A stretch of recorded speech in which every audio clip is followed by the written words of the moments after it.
Ma balle est complètement enfouie dans le sable, je n'ai qu'une solution. Je vais utiliser la partie coupante de mon sandwich pour frapper très abruptement derrière la balle, bloquer dans le fond du sable et frapper très fort. La seule autre chose à bien se rappeler, c'est que la balle va rouler le double qu'elle roule normalement. Alors, je vais essayer de la faire tomber sur la frise et elle va rouler le double. Je m'installe.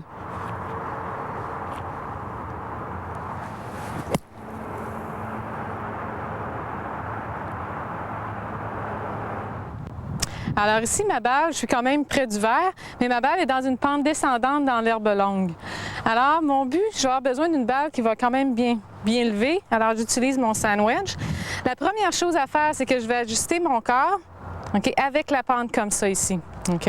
Si vous remarquez, mon pied avant, qui est mon pied gauche, est beaucoup plus bas. C'est pour m'empêcher de perdre l'équilibre vers l'avant et d'avoir un meilleur coup. Alors, je vous conseille de faire au moins un élan de pratique. Ici, vous avez remarqué que mon élan arrière va être un petit peu plus abrupt pour que je sois capable de suivre la pente. OK? Remarquez bien où vous faites impact avec le sol. Vous placez la balle dans le chemin et vous y allez.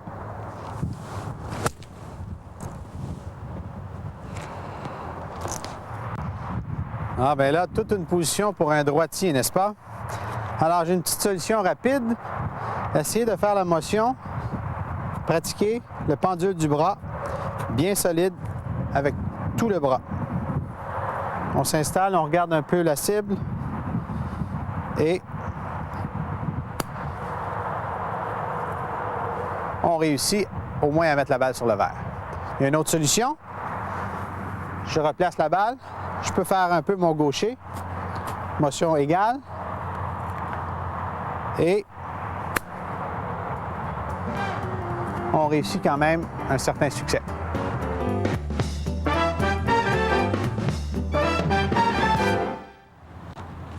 Alors ici, ma balle repose dans une fosse de sable près du verre, dans une pente qui est assez sévère, une pente ascendante. Alors la première chose à faire, c'est que je dois ajuster mon corps, ma colonne avec la pente ici.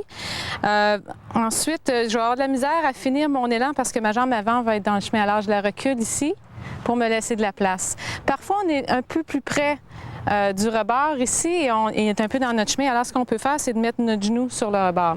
Donc, ici, de reculer ma jambe gauche, ça va être amplement. Alors on y va et on se laisse aller.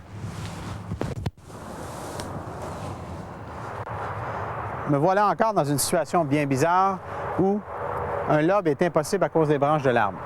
Je vais tenter avec un fer 5 de faire un coup retenu avec la balle sur le pied droit.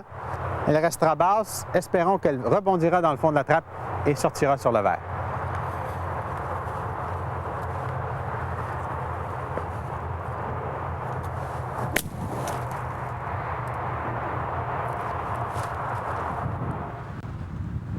Ici, je me retrouve dans une situation où ma balle repose dans une fosse de sable qui est à peu près à 25 verges du drapeau. C'est pas parce que je suis près du verre que je dois prendre un sandwich ou un pitching wedge. Ici, je dois la garder basse à cause des branches, alors je vais me servir de mon fer 8, OK?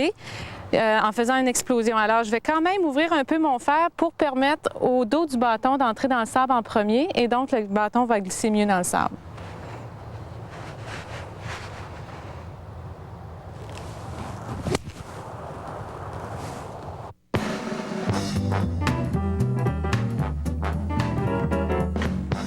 Dans cette situation, je suis pris sur le pavé avec pas beaucoup d'options car mon allègement est à l'intérieur ici. L'allègement est toujours le point le plus près sans se rapprocher du trou. Alors ce qui arrive ici, si je me tasse vers la gauche, j'ai l'arbre devant moi. J'ai toujours l'option de laisser la balle sur le pavé et la jouer là. Et c'est ce que je ferai aujourd'hui. Je vais prendre un fer 8 puisqu'il y a des branches un peu. Ma cible est là. Je veux aller par-dessus la butte et espérons-le rouler sur le verre.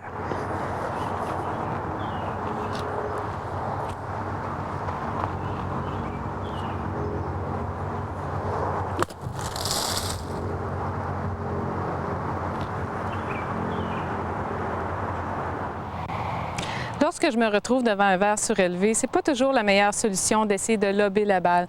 Surtout devant un verre comme ici où le verre est en pente descendante ou si le drapeau est un peu plus près du bord.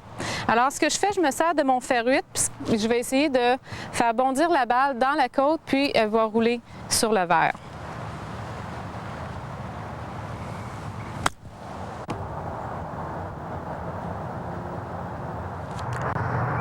Dans une position comme celle-ci, évidemment, il devient à peu près impossible d'avoir un coup miraculeux. Et parfois, mesdames et messieurs, quand on voit que l'arbre est totalement devant nous et qu'il est même impossible d'essayer de frapper la balle, il faut décider de prendre un coup de punition et aller avec le règlement de la balle injouable, qui stipule qu'on peut se tasser sans se rapprocher du trou, 2 longueurs de bâton de part et d'autre de l'arbre, ou de se reculer tant qu'on veut en gardant l'arbre devant nous.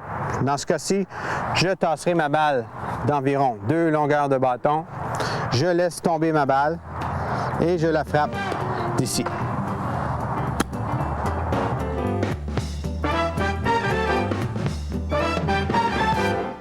Une position assez simple sur le bord du verre, mais à côté un peu sur la deuxième coupe, près de l'herbe un peu plus longue. Une méthode que Tiger a rendue très populaire, c'est d'utiliser le bois 3 pour frapper ce coup d'approche. Tout simplement, on prend sa position de coup roulé, on coupe le bâton, on place la balle vis-à-vis le pied arrière, on s'installe et on fait un bon coup roulé.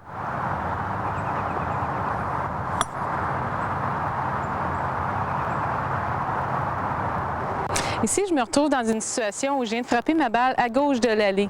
Pour atteindre le drapeau qui est à peu près à 60 verges, je dois passer par-dessus cet arbre et aussi pour passer par-dessus la trappe de sable. Okay? Alors, j'ai pris mon wedge d'allée. Okay? Je vais l'ouvrir un petit peu. Je vais placer ma balle plus sur mon pied avant qui est sur mon pied gauche. Et pour m'assurer que ma balle soit bien haute dans les airs, je vais finir mon élan les mains bien hautes.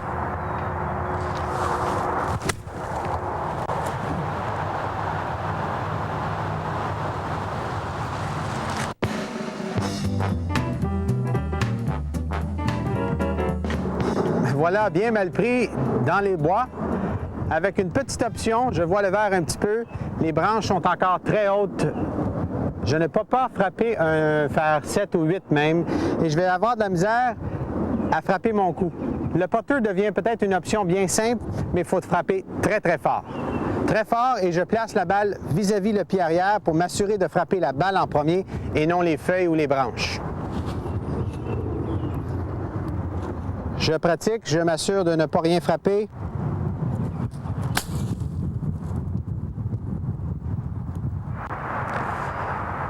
Je viens de tirer ma balle à gauche ici dans le bois, mais j'ai quand même une belle vue vers le green.